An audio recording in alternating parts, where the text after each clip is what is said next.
Bonjour mes chers étudiants et étudiantes, j'espère que vous allez bien avec une très bonne santé, Inch'Allah. Alors aujourd'hui, on va faire la suite de notre cours d'audit. Alors, qu'est-ce que tu ouvres le titre? On va faire aujourd'hui les différents principes comptables, les risques financiers comptables et risques de l'audit, Inch'Allah. Alors, les différents principes comptables. Quels sont les différents principes comptables?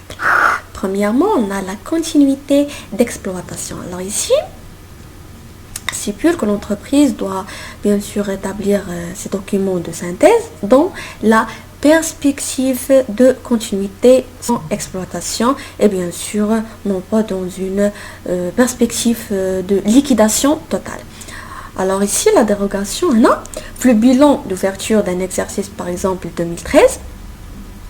Alors c'est le bilan de clôture de l'année précédente, bien sûr 2012.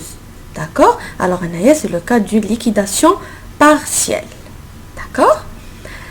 D'abord, le deuxième principe, c'est le principe de coût historique. Alors ici, tous les éléments inscrits dans l'actif, bien sûr, doivent figurer à la valeur d'entrée.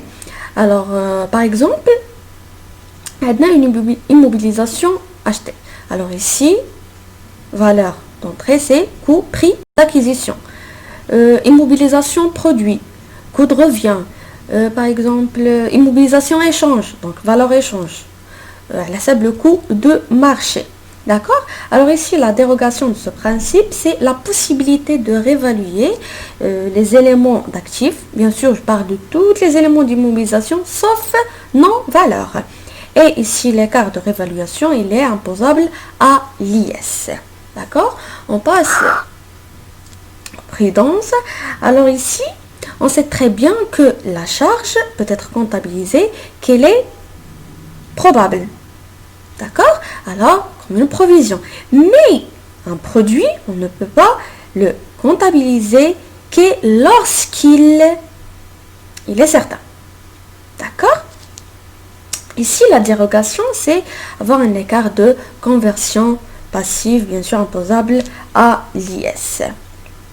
On passe au quatrième principe de spécialisation de l'exercice. Alors, selon ce principe, les charges et les produits doivent être rattachés à un seul exercice. Lorsque je parle d'un seul exercice, c'est bien sûr, c'est 12 mois d'activité. Alors ici, la dérogation. Alors ici, tous les événements susceptibles de détruire le patrimoine d'entreprise et que survient pendant le mois qui suit la date de clôture de l'entreprise a le droit d'établir des états de synthèse qui sont rectificatifs. Donc, je parle d'un bilan rectificatif. Au-delà de ce mois, on va le changer dans le bilan d'année prochaine. D'accord? On passe au principe de permanence des méthodes. Alors, selon ce principe, l'entreprise doit garder d'un exercice à l'autre les mêmes méthodes d'évaluation. Par exemple, le mode d'amortissement, valorisation de stock, TVP, etc. Et aussi, la présentation de documents de synthèse. D'accord? Ici, la dérogation de ce principe. Alors, l'entreprise peut toutefois changer la méthode d'évaluation, mais à condition qu'il justifie ce choix ou dans l'éthique. D'accord? Principe de clarté.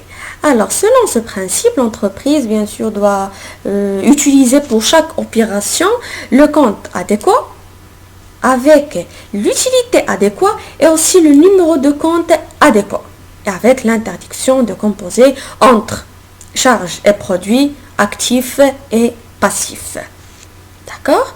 On passe au dernier principe d'importance significative. Alors, toute information ou absence dans laquelle l'utilisateur de la comptabilité peut être induit en erreur doit être mentionnée dans l'état d'information complémentaire.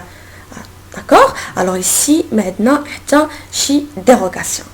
Alors, très bien. عرفنا les principes comptable.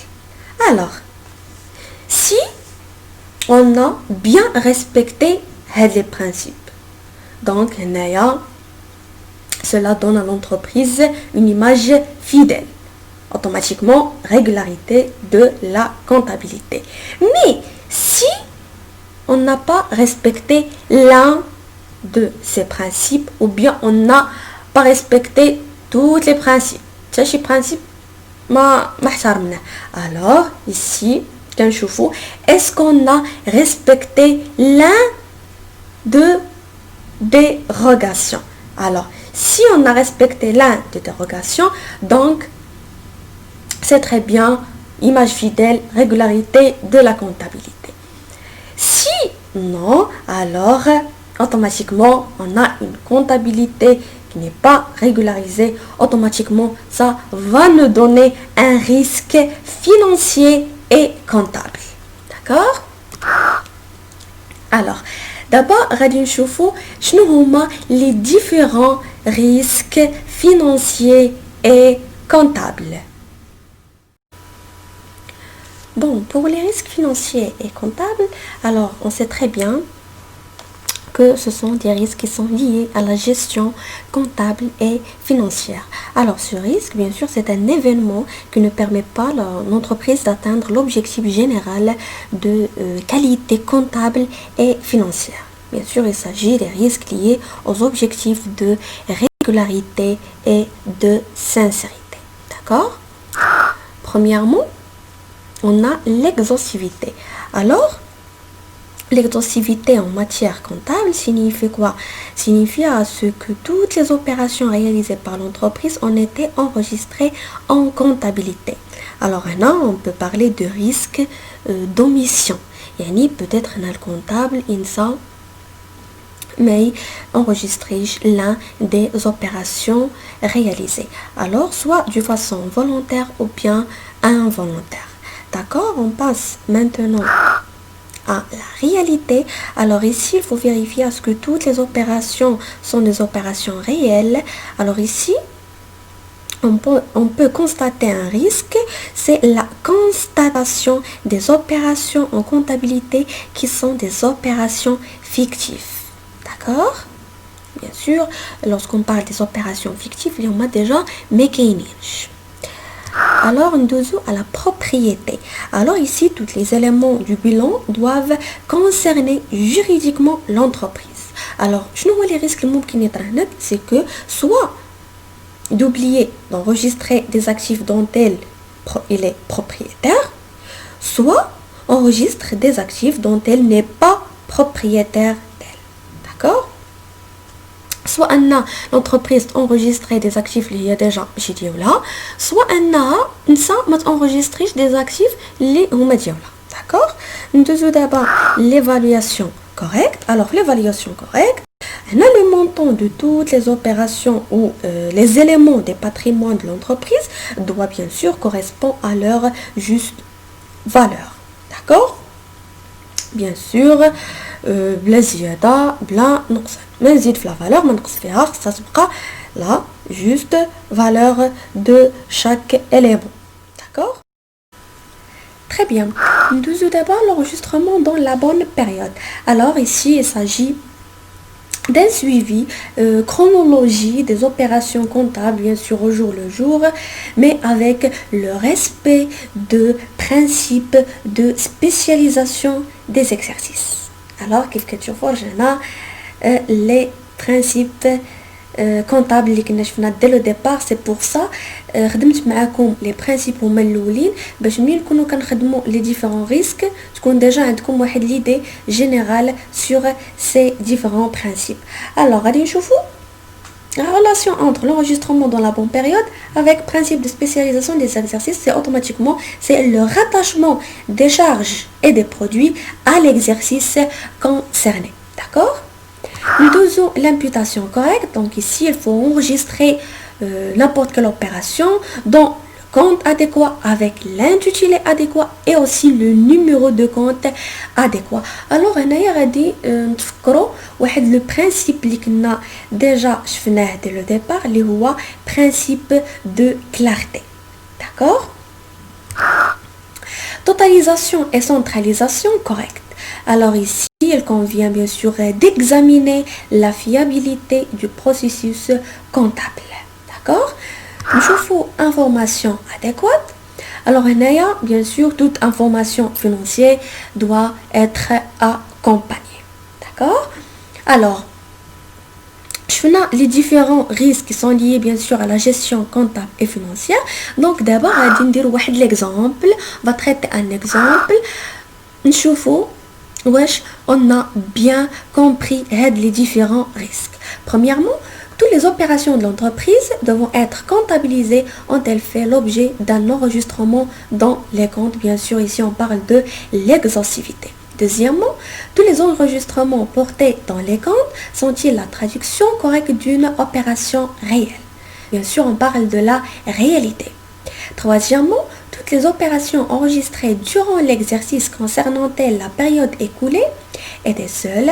Inversement, des opérations concernant cette période ne sont-elles pas enregistrées dans un autre exercice? Bien sûr, ici on parle de enregistrement dans la bonne période. Quatrièmement, tous les soldes apparaissent au bilan représentent-ils des éléments d'actifs et de passifs existants réellement? Donc ici, on parle de la propriété. Cinquièmement, ces éléments d'actifs et de passifs sont-ils évalués à leur juste valeur? Automatiquement, évaluation correcte. Sixièmement, les documents financiers sont-ils correctement présentés? Imputation correcte. Les documents financiers fournissent-ils des informations complémentaires pour la mission d'audit? On parle de informations adéquates. Très bien. Alors maintenant, on va passer aux différents risques d'audit.